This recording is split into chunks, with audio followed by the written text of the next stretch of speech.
À cet écran, nous pouvons également créer de nouveaux employés grâce à la fonction « Nouveaux membres du personnel ». Les employés, après avoir terminé le processus de congé, verront leur statut changer en inactif.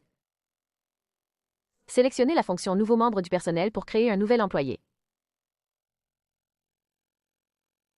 Le système affichera l'écran d'information de l'employé avec deux onglets, Profil et Informations connexes. Entrez les données requises. Activez la fonction d'authentification à 2 facteurs par courriel.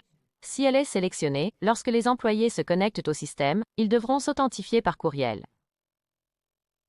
Les avatars des employés peuvent être téléchargés. Le code employé sera défini dans l'écran des paramètres généraux dans Paramètres et peut être modifié.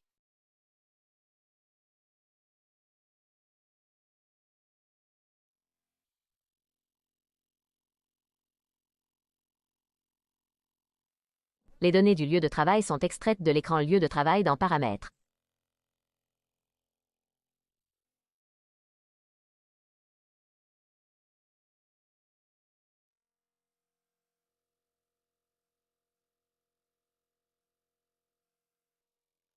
Les données du poste sont extraites de l'écran du menu Description du poste. Choisissez un responsable d'employé.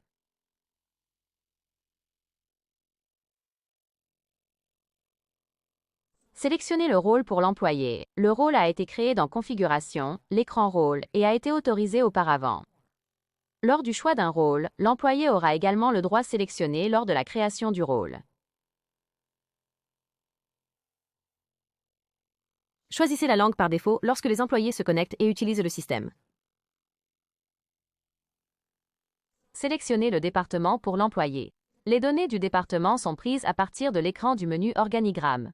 Entrez le mot de passe et cochez la fonction « Envoyer un email de bienvenue » pour que le système envoie automatiquement les informations de connexion à l'employé. Redirigez vers l'écran « Informations connexes ».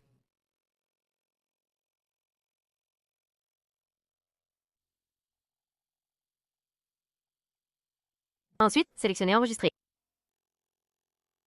L'écran de l'onglet Profil du personnel affichera les informations relatives aux employés.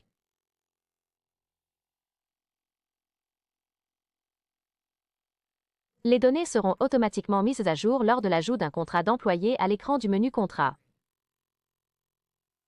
Créez rapidement un contrat pour voir les résultats affichés. Remarque, les employés qui se connectent au système avec leur compte verront également l'écran des contrats et n'afficheront que les contrats liés à l'employé respectif. Si le contrat permet à l'employé de signer, l'employé pourra utiliser la fonction de signature et en cas de succès, les données se synchroniseront avec l'écran des contrats de l'administrateur. Écran de personnes à charge, les employés peuvent ajouter des personnes à charge. Les données ajoutées seront synchronisées avec l'écran du menu dépendant afin que la direction puisse approuver les informations des personnes à charge.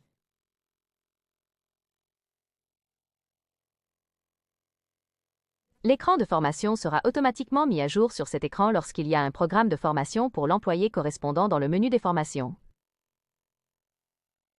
Les employés peuvent également ajouter leur propre formation terminée. Sélectionnez la fonction « Ajouter une formation ».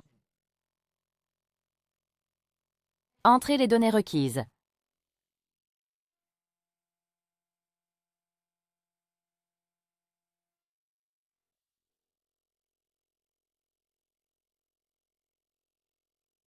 L'écran affichera une liste de projets auxquels les employés participent. Cette liste de projets est tirée de l'écran du module Projet. Ajoutez des employés à un projet.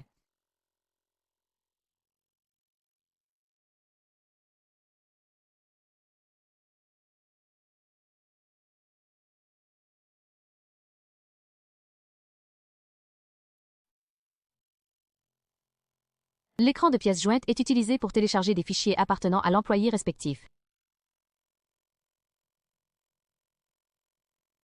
L'écran des actifs affichera une liste des actifs attribués aux employés. Lorsque le gestionnaire sélectionne « Vérifier un actif pour un employé » à l'écran des actifs du module Équipement fixe, les données seront affichées sur cet écran. L'écran affiche la paie mensuelle de l'employé. Une fois que le système a saisi les données et clôturé le salaire à l'écran des bulletins de paie du module de paie des ressources humaines, les informations salariales correspondantes de l'employé pour ce mois seront affichées ici afin que l'employé puisse suivre son salaire mensuel.